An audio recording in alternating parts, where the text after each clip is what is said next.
సమగ్ర శిక్ష ఉద్యోగులు పాపం వాళ్ళకు 7,000 జీతం, 8,000 జీతం, 10,000 జీతానికి ఎప్పటినుంచో పనిచేస్తా ఉన్నారు. అవును. మేము రాగానే వాళ్ళందరిని రెగ్యులరైజ్ చేస్తాం. బేసిక్స్ పే స్కేల్ అమలు చేస్తామని చెప్పారు. ఇప్పటివరకు వాళ్ళ గురించి ఎవ్వరు మాట్లాడట్లేదు. ప్రభుత్వం అసలే మాట్లాడట్లేదు. ఏం చెప్తారు? ఇప్పుడు సమస్య మూలం చూస్తే హ్మ్. సర్వశిక్ష అభియాన్‌లో ఒకటే కాదు అనేక డిపార్ట్మెంట్స్‌లో హ్మ్. ఔట్‌సోర్సింగ్ వాళ్ళున్నారు. కాంట్రాక్ట్ వాళ్ళున్నారు. ఈ ఔట్‌సోర్సింగ్ కాంట్రాక్ట్‌లో నేను పర్మనెంట్ ఉద్యోగి అర్హత ఎడ్యుకేషన్ పరంగా అదే. హ్మ్. అక్కడ ఔట్‌సోర్సింగ్‌లో ఉన్న అర్హత అదే.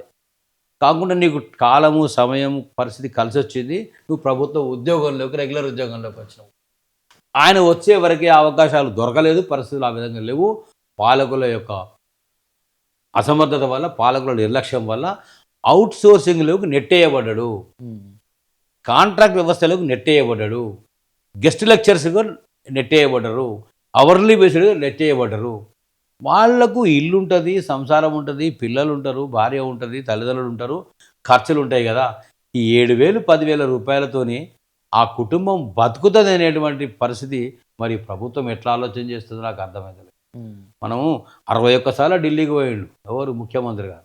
61 టైమ్స్ మొన్న 61 సారి పోయింది. హ్మ్. ఎక్కే విమానం, దిగే విమానం. మోసే సంచులు తప్ప తెచ్చేది ఏమీ లేకపాయె. లక్షల రూపాయలు మొన్న ఈ మధ్యలో పత్రికల్లో, పేపర్‌లో చూసినా. ఎన్ని లక్షల రూపాయలు ఆయన లంచ్‌కు ఖర్చయినాయంట. హ్మ్. లక్షల రూపాయలు ఖర్చని నీ పాకెట్ మనీ ఖర్చు పెడితే దాని విలువ తెలుస్తది గదా! ప్రభుత్వ ప్రజాధనాన్ని వృధాగా ఖర్చు పెడుతున్నావు గదా! అంటే ఔట్‌సోర్సింగ్ వాళ్ళు, కాంట్రాక్ట్ వాళ్ళు, వ్యవస్థలో పనిచేసే వాళ్ళు గూడా కరుణాకర్ గారు తెలంగాణ ఉద్యమాల్లో తెగించి పోరాటాలు చేసినోళ్ళు, హ్మ్. తెగించి ఉద్యమాలు చేసినోళ్ళు, తెలంగాణ రాష్ట్రం వస్తే క్రమంగా మా బతుకులు బాగుపడతాయి.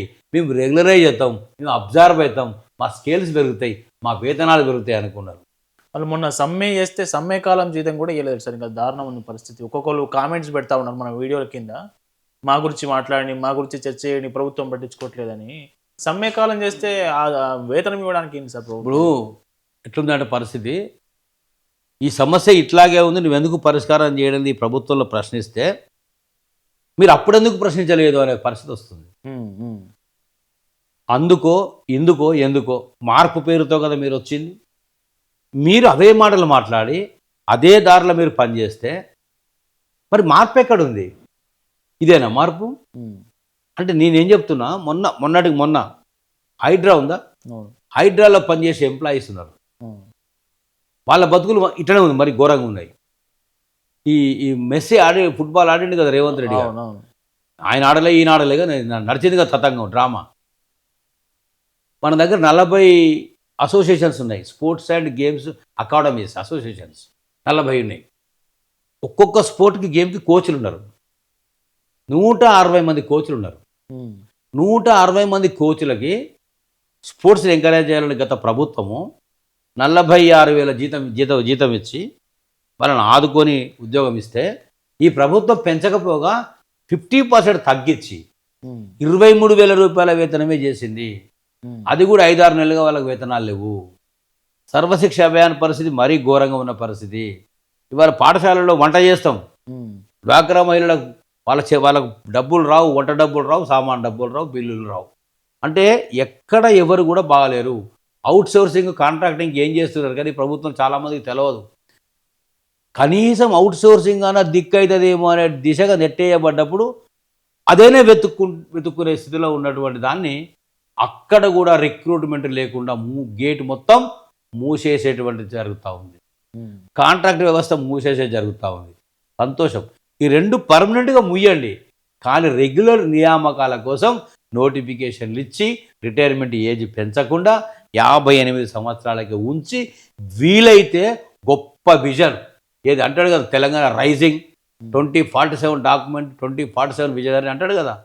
2020 విజన్ ఒక ఆయన చెప్పిండు ఆయన గురువుగారు. ఈయన 2047 విజన్ అంటున్నాడు. సంతోషం. 2047 విజన్‌తో మాట్లాడుతున్నావు. నువ్వు 58 సంవత్సరాల రిటైర్మెంట్ వయస్సు నుండి 55 సంవత్సరాలకు తగ్గించండి. హ్మ్. ఎట్లా తగ్గియాలే? తెలుగుదేశం ఆది గురువు, తెలుగుదేశం మీ గురువు అయినటువంటి మనందరి నటకిరీటి నందమూరి తారక రామారావు ముఖ్యమంత్రి అయినాక 58 నుంచి 55 చేసిండు. హ్మ్. 55 సంవత్సరాలు తగ్గిస్తాను ఒక మాట మాట్లాడండి రేవంత్ రెడ్డి గారు. అంటే చరిత్రలో ఆయన ఒక్కడే అట్లా చేయొచ్చు కదా. ఎస్, ఒక్క ఎన్టీ రామారావు ఆ మాట చేసిండు. అది కూడా ఆనాడే 1983లో 84లో నిరుద్యోగులకు అంచనా వేసి వీళ్ళ జీవితాలు, ఉద్యోగాలు లేని వాళ్ళకు ఉద్యోగాలు ఇవ్వాలంటే వీళ్లకు తొందరగా 55 ఇయర్స్ రిటైర్మెంట్ చేయాలనే దాన్ని 58 నుంచి 55కు తగ్గిస్తే ఇవే సంఘాలు, ఉద్యోగ ఉపాధ్యాయ టీఎన్జిఓ సంఘాలు ఉద్యమాలు చేసి రోడ్డు మీద పడి నెలల కొద్ది పోరాటం చేసి ఎన్టీ రామారావు మళ్ళా 58 చేసేదాకా పట్టుబట్టాం కదా. మరి ఇప్పుడు 61 చేసినాడు, ఎంతమంది వ్యతిరేకం చేసిర్రండి? ఎవరు మాట్లాడలేదు. ఒక్కరైనా మాట్లాడినరా మాకు 61 ఇయర్స్ వద్దు, నిరుద్యోగులకు అవకాశాలు ఇవ్వాలి, 58 అట్నే ఉంచండి అని ఎందుకు పోరాటాలు చేయలేకపోయినా అని అడుగుతా ఉన్నా. ఇప్పుడు ఆన్ రికార్డుగా ఉంది ఇలా సెక్రటేరియట్లో ఎస్టీయూ నుంచి భుజంగరావు అధ్యక్షుడిగా 58 ఉండాలి, 61 పెంచొద్దు అనే ప్రాతినిధ్యం ఎస్టీయూ నుంచి చేశాం. గత ప్రభుత్వం జోనల్ వ్యవస్థ రద్దు చేస్తే జోనల్ వ్యవస్థ ఉండాలి, నిరుద్యోగుల నియామకాలు రావాలంటే ఉండాల్సిన అవసరం ఉందని మేము ప్రాతినిధ్యం చేశాం. రేపు 64 అయినా కానీ ఎవరు మాట్లాడరేమో సార్. 64 ఇయర్స్ అంటే జేఏసీ నాయకులు మాట్లాడరు, సంఘాల నాయకులు మాట్లాడరు. ఆల్రెడీ ఇప్పుడు మాట్లాడు కదండి, మొదటి మీటింగ్లోనే రేవంత్ రెడ్డి గారు బిస్కెట్ వేసిండు.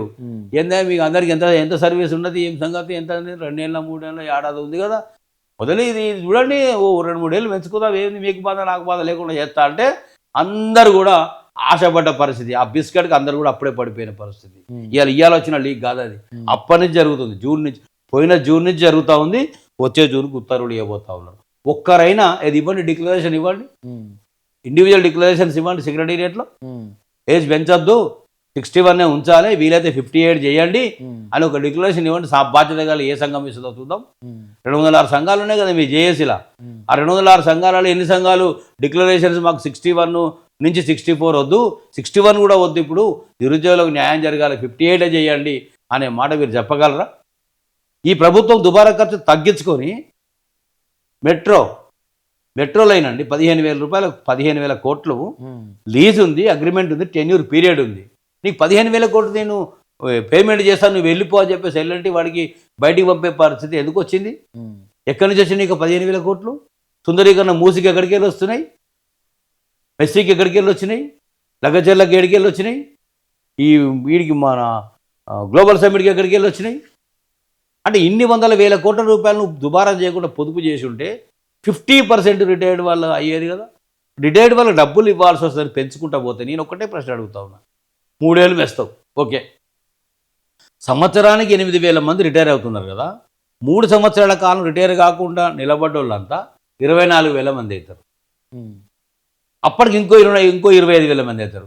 50,000 మంది ఒకేసారి రిటైర్ అయితే ఏ ప్రభుత్వమైనా తట్టుకునే పరిస్థితి ఉంటుందా? నువ్వు 10,000 మందికి తట్టుకోవడం లేదు అంటే తాత్కాలికంగా వాయిదా వేసుకొని నువ్వు బయటపడే దాంట్లో భాగంగానే జరుగుతూ ఉంది తప్ప సమాజము బాగుండాలి, సంక్షేమంగా ఉండాలి, పాలన కొనసాగాలి, అభివృద్ధి దారిలో మనం నడవాలన్న ఆలోచన ఈ ప్రభుత్వానికి లేదు కాక లేదు.